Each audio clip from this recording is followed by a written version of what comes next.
Hello friends, ഞാനിന്നൊരു മാങ്ങ വെച്ചിട്ട് അച്ചാറാണ് ഉണ്ടാക്കിയേക്കണേ കേട്ടോ. അതിന് നല്ല പുളിയുള്ളൊരു മാങ്ങ എനിക്ക് കിട്ടിയായിരുന്നു. ഒരെണ്ണേ ഞാൻ എടുത്തിട്ടുള്ളൂ. അത് നല്ല വലിയ മാങ്ങയായിരുന്നു.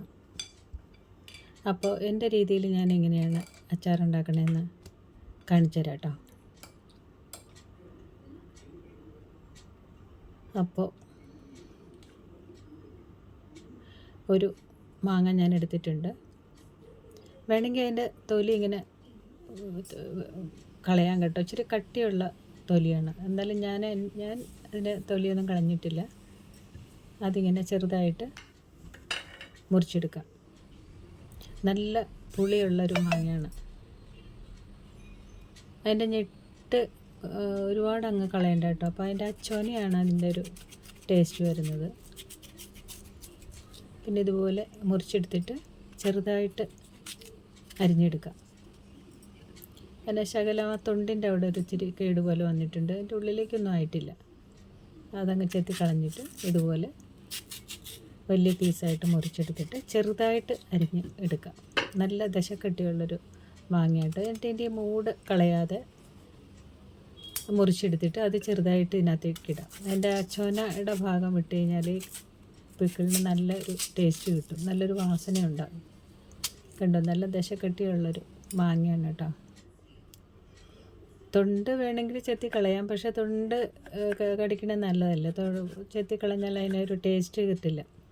അപ്പോൾ ഇതുപോലെ ചെറുതാക്കി അരിഞ്ഞിട്ട്, എനിക്ക് മറ്റോണ്ട് അരിയാനായിട്ട് വശമില്ല, അപ്പോൾ ഇതുപോലെ ഒന്ന്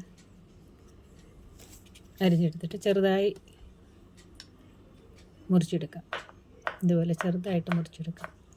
കൂടുതൽ കൊത്തി അരിഞ്ഞെടുക്കുകയാണെങ്കിൽ അതങ്ങ് കലങ്ങിപ്പോവും ചിലപ്പോൾ. അപ്പോൾ ഇതുപോലെ ഇത്രയും വലിപ്പത്തിലാണ് മുറിച്ചെടുത്തേക്കുന്നത് കേട്ടോ. നല്ല പുളി ഉള്ള മാങ്ങയാണ്. ഇത് പഴുത്ത് കഴിഞ്ഞാൽ നല്ല മധുരമാട്ടോ. അപ്പോൾ അങ്ങനെയെല്ലാം ഇതുപോലെ ചെറുതായി അരിഞ്ഞെടുത്തിട്ടുണ്ട്. ഒരു പാത്രത്തിലേക്ക് ഇട്ടിട്ട് ഇനി ഇതിനകത്ത് പച്ചമുളക് ചേർക്കണം. കുപ്പിപ്പാത്രത്തിൽ വയ്ക്കണമായിരിക്കും കേട്ടോ നല്ലത്. പ്ലാസ്റ്റിക്കിൻ്റെ ഇതിലൊന്നും അച്ചാറിടില്ലല്ലോ. അതിനൊരു 3-4 പച്ചമുളക് ഞാൻ എടുത്തിട്ട്, അധികം എരിവില്ലാത്ത പച്ചമുളക് കേട്ടോ. അതുപോലെ ചെറുതായിട്ട് അരിഞ്ഞിട്ട് അതും കൂടി ഇട്ട്, പിന്നെ കുറച്ച് കറിവേപ്പിലയും കൂടി ഇട്ടിട്ടുണ്ട്. ഇതുപോലെ ചെറുതായി അരിഞ്ഞെടുക്കുക.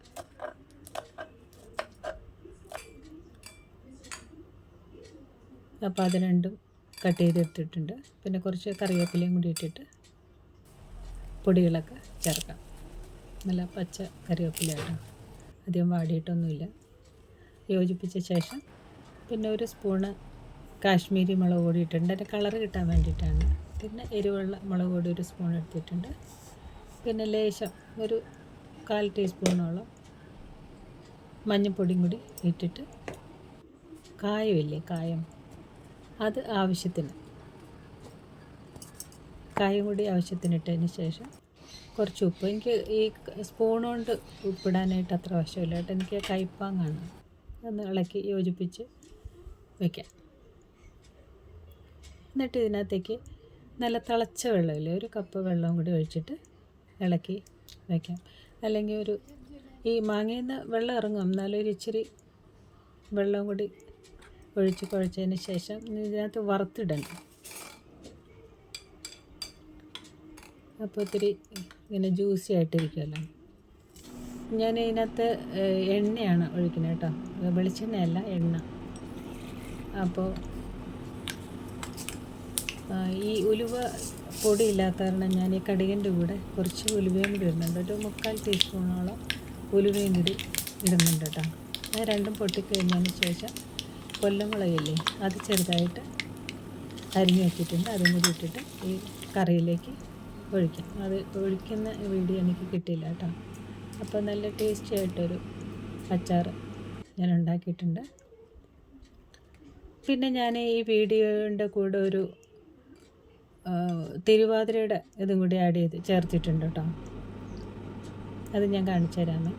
പിന്നെ ഇതിനകത്തേക്ക് ഒരു ഇച്ചിരി വിനാഗിരിയില്ലേ, ഇച്ചിരി വിനാഗിരി ഒഴിച്ചിട്ട് കുറച്ച് ഉപ്പിൻ്റെ ആവശ്യം കൂടി ഉണ്ട്. അതും കൂടി ഇട്ടതിന് ശേഷം ഈ കുറച്ച് എണ്ണ ഈ എണ്ണയില്ലേ, ചൂടാക്കാത്ത എണ്ണയും കൂടി ഒഴിച്ച് കഴിഞ്ഞാൽ ഇങ്ങനെ പൂപ്പലൊന്നും വരില്ല.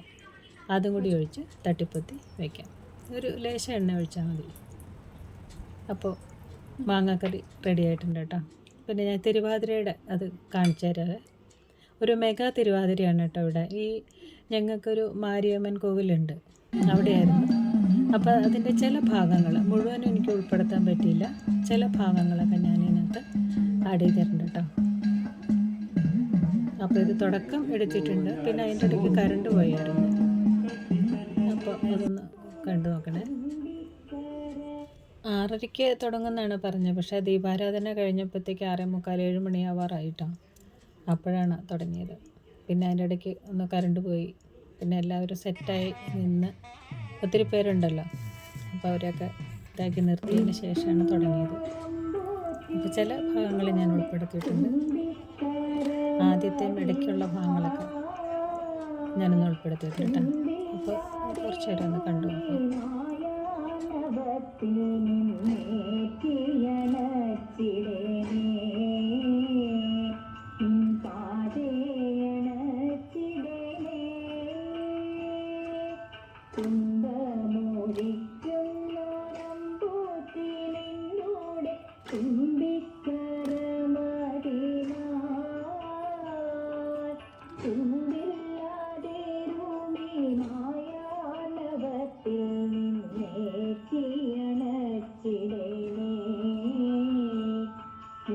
ആകെയുള്ള